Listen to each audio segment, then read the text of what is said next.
श्रमजीवी संघटना, आदिवासी बचाव, तत्करी बचाव हे आत्मक्लेश आंदोलन आज आपण या ठाण्याच्या सेंट्रल मैदानावर केलेलं आहे आणि या ठिकाणी विवेक भाऊ पंडित यांनी खऱ्या अर्थानं या आत्मक्लेश आंदोलनाची सुरुवात केली। आजच्या या आंदोलनादरम्यान उपस्थित असलेल्या लोकप्रिय आमदार स्नेहाताई दुबे, श्री रामभाऊ वर्मा, दत्तात्रय कोळेकर, लक्ष्मण सावंत, बाळाराम भोईर, विजय जाधव, अशोक साप्ते, सुरेश विजय, नवीनजी दुबे, सीता घाटाळ ज्यांनी आता आपल्यासमोर मार्गदर्शन अतिशय मोठ्या प्रमाणामध्ये केलं ते आमचे जुने सहकारी शरद पाटील आणि एवढ्या मोठ्या संख्येनं या ठिकाणी या आंदोलनासाठी जमलेले माझ्या आदिवासी बंधूंनो, भगिनींनो, मित्रांनो, सर्वप्रथम मी ह्या राज्य सरकारचा प्रतिनिधी म्हणून माननीय मुख्यमंत्री आणि माननीय उपमुख्यमंत्री ज्यांनी आपल्याशी आता संवाद साधला ते एकनाथ शिंदे साहेबांचा आभार व्यक्त करतो की शासनाचा प्रतिनिधी म्हणून मी इथं आल्यानंतर त्यांनी ताबडतोब मी फोन केल्यावर माननीय मुख्यमंत्र्यांनी सुद्धा प्रतिसाद दिला आणि माननीय उपमुख्यमंत्र्यांनी तर आपल्याशी संवाद साधला। म्हणजे लोकप्रतिनिधी म्हणून काम करत असताना या आंदोलनाविषयी मला कल्पना होती, परंतु काय करावं हा निर्णय होत नव्हता, कारण विवेक भाऊंनी मौन धारण केलं होतं। आता विवेक भाऊंना नक्की काय पाहिजे हे जोपर्यंत मला कळत नाही तोपर्यंत मी समोरच्या मुख्यमंत्री आणि उपमुख्यमंत्र्यांशी बोलू शकत नव्हतो। बाळारामने फक्त लवकर या मला सांगितलं, मी बैठक भाईकरची सोडली आणि धावत पळत आलो, कारण म्हणे तुम्ही आल्याशिवाय काय होणार नाही, म्हणून मी ती भाईकरची बैठक आटोपती घेतली, इकडे आलो आणि विचार केला की भाऊंना आता विचार करा, बाजूला जाऊन बसलो तर भाऊ मौनामध्ये, भाऊ काय बोलत पण नाही, भाऊ जे लिहितात ते थोडंसं कळतं थोडंसं कळत नाही। आता परिस्थिती झाली, करावं तर काय करावं, मुख्यमंत्र्यांना फोन लावला, मुख्यमंत्र्यांनी फोन घेतला, ते भाऊंचं काय लिहिलेलं ते कळत असतं तर मी वाचून तरी मुख्यमंत्र्यांना काय सांगणार, तो बाळाने मला मदत केली। तर भाऊंचं असं म्हणणं आहे गेल्या अनेक वर्षापासूनच्या सुमारे 40 वर्षापासूनच्या ह्या ज्या आमच्या मागण्या आहेत त्या मागण्या जोपर्यंत पूर्ण होत नाही, आमच्या समाजाला जोपर्यंत न्याय मिळत नाही तोपर्यंत आम्ही आत्मक्लेश आंदोलन सोडणार नाही। परंतु हे महायुतीचं सरकार आहे, या सरकारवर आणि सरकारमध्ये बसलेल्या उपमुख्यमंत्री, मुख्यमंत्री आणि मंत्र्यांवर आमचा विश्वास आहे, म्हणून मुख्यमंत्र्यांनी आणि उपमुख्यमंत्र्यांनी आम्हाला वेळ द्यावा, परंतु फक्त वेळ देतो असं सांगत चालणार नाही, नक्की कधी वेळ द्यावा हे जोपर्यंत निश्चित होत नाही तोपर्यंत मी आत्मक्लेश आंदोलन सोडणार नाही।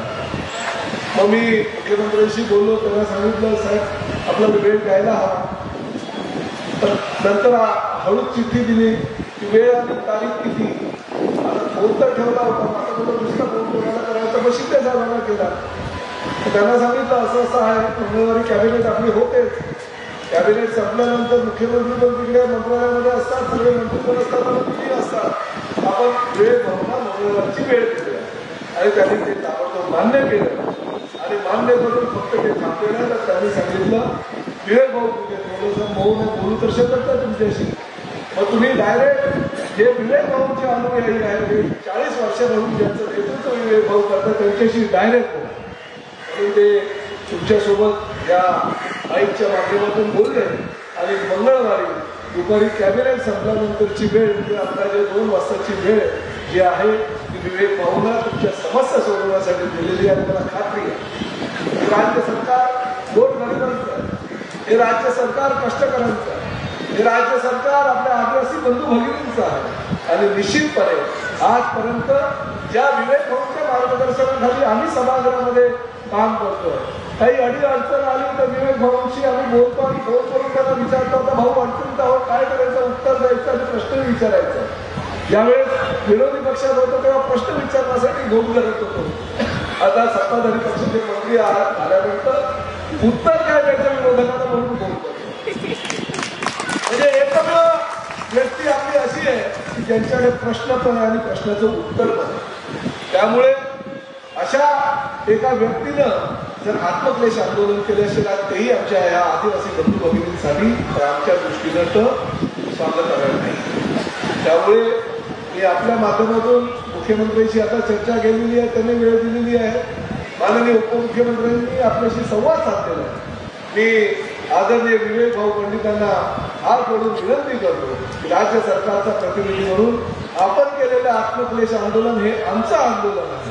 आम्हालाही तेवढाच आत्मक्लेश झालेला आहे जेवढा तुम्हाला झालेला आहे. त्यामुळे तुम्ही ताबडतोब आजच हे आत्मक्लेश आंदोलन सोडवावं आणि सर्वसामान्य गोरगरीब आदिवासींना न्याय मिळवून देण्यासाठी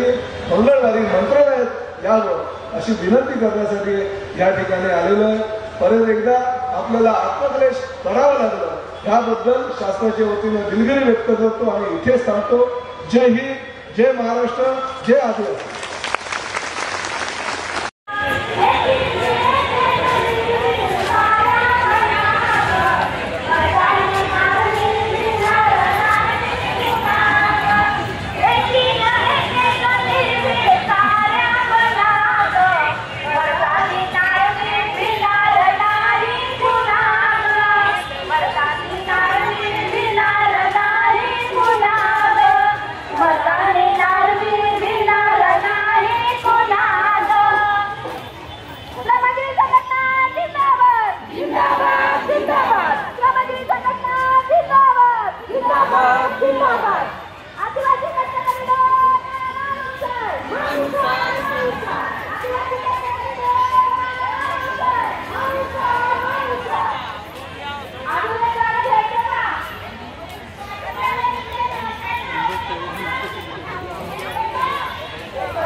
यादी बनवता